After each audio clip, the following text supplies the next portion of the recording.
The Vethkai fleet arrived at orbital position 7 above Selim Prime on a Tuesday. Nobody on Selim Prime knew it was Tuesday.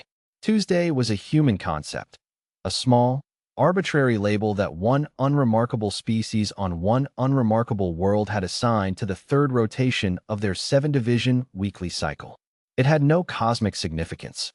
It carried no weight in the Galactic Cooperative's official timekeeping system.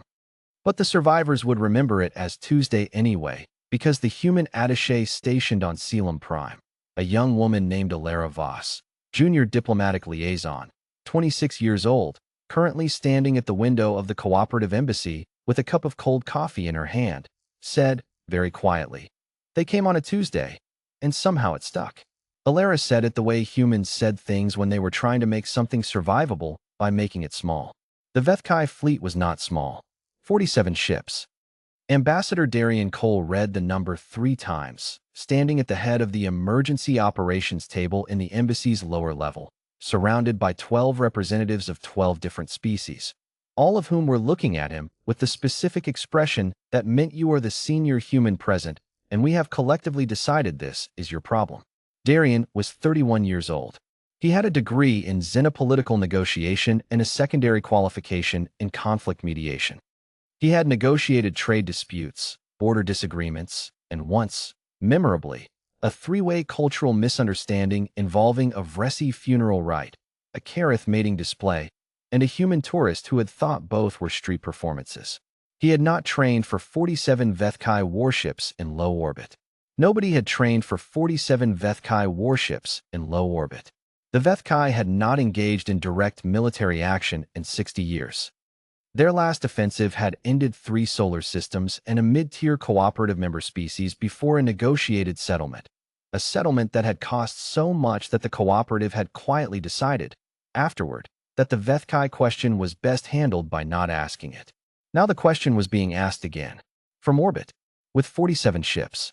What are their terms? Darian said. The Selim Prime foreign minister, a tall, pale-crested Kalumi named Vethrael, who had been in office for 20 years and who currently looked, Darian thought, like someone who had already finished grieving and moved into a strange gray country on the other side of it, placed a data slate on the table.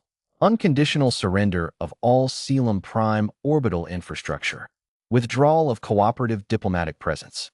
Submission of planetary governance to Vethkai administrative authority. A pause. They have given us 6 hours. Silence. 6 hours, said the Vresi consul, whose species communicated distress through a rapid cycling of their chromatophores.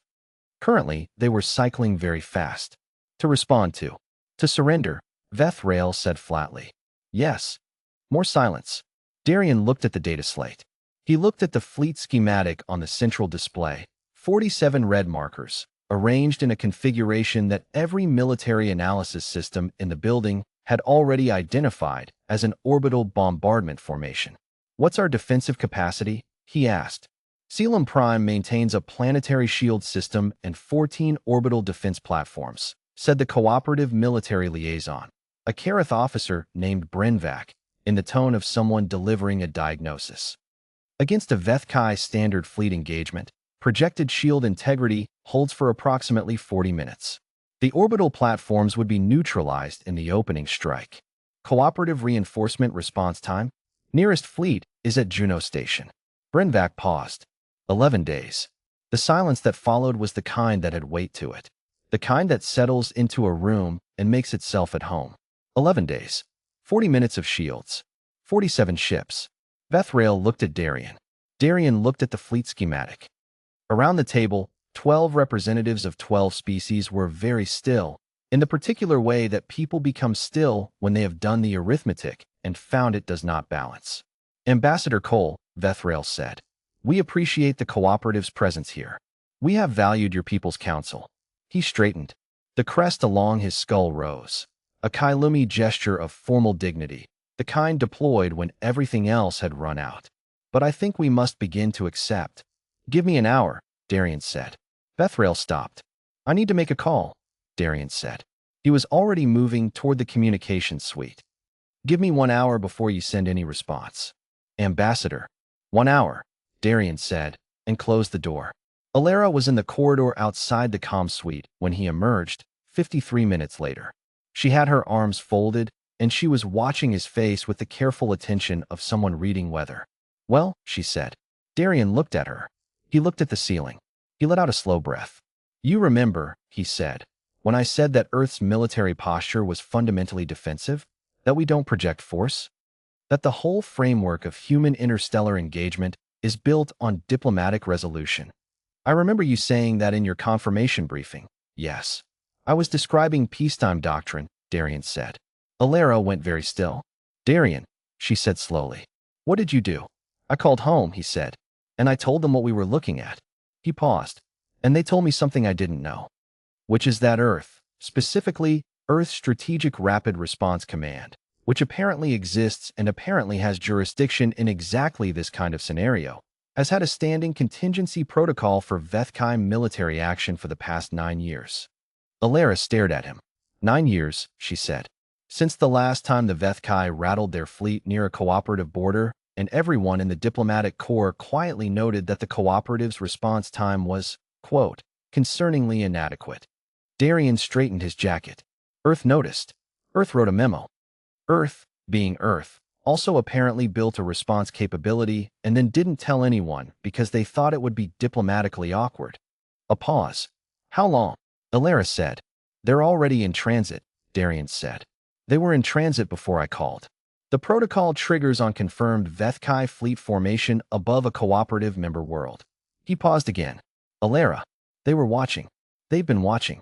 The moment the Vethkai fleet assumed bombardment formation, Earth Strategic Command received an automated alert and launched. Alara's voice was very careful. How many ships? Darian looked at her. Not 47, he said. The Vethkai fleet received a communication at hour 5 of their 6-hour ultimatum. It came not from Selim Prime, not from the cooperative, but from a source their communication systems initially flagged as unknown. A ship's signature they had no record of, because the ship in question had been built in a Martian orbital facility and had never appeared in any database the Vethkai had access to.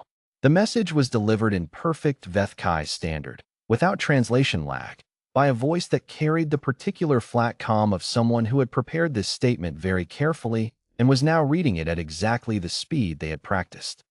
This is Admiral Serenkosi of Earth Strategic Command, speaking from the SRC carrier Consequence.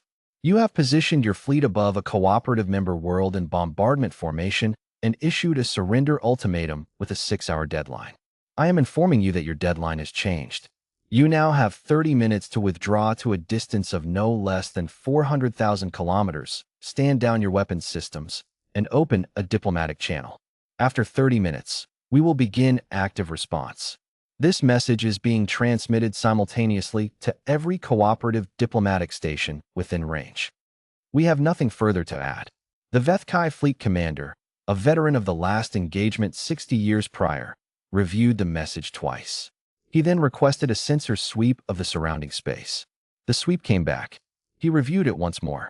He sat very quietly for a moment, in the specific way of someone who had done their own arithmetic and found it did not balance. Then he requested a channel to his second-in-command. Sensor contact, his second said. Bearing. I see it, the commander said. What the sensors showed was not a dramatic formation. It was not a wall of fire or a display of overwhelming mass. Earth's Strategic Rapid Response Command had not, it turned out, brought more ships than the Vethkai. They had brought different ships. Smaller, faster, configured in a dispersal pattern that every Vethkai tactical system recognized as a simultaneous multi-vector engagement formation. A formation that meant every one of those ships had already solved the targeting solution, had already calculated the firing sequence, had already run the engagement simulation and knew, to a high degree of probability, exactly how this ended. It ended without Selim Prime taking a single strike. The Vethkai commander had been in exactly one engagement where he'd faced an opponent who had done the math before the battle started. He had won that engagement. He had also lost 60% of his fleet and carried the aftermath of it for the rest of his career. He sat with the sensor reading for a long moment. Then he opened the diplomatic channel.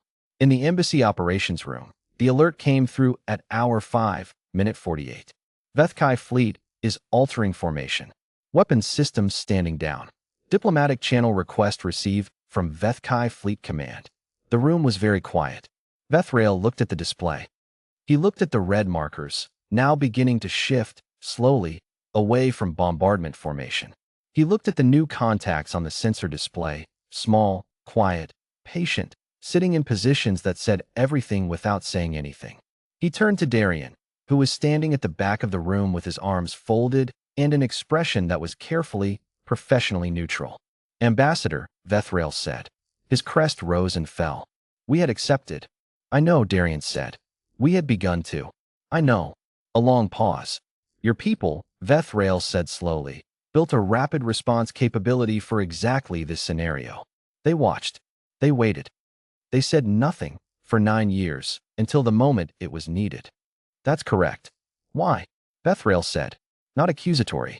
Genuinely, quietly asking. Why would you do this?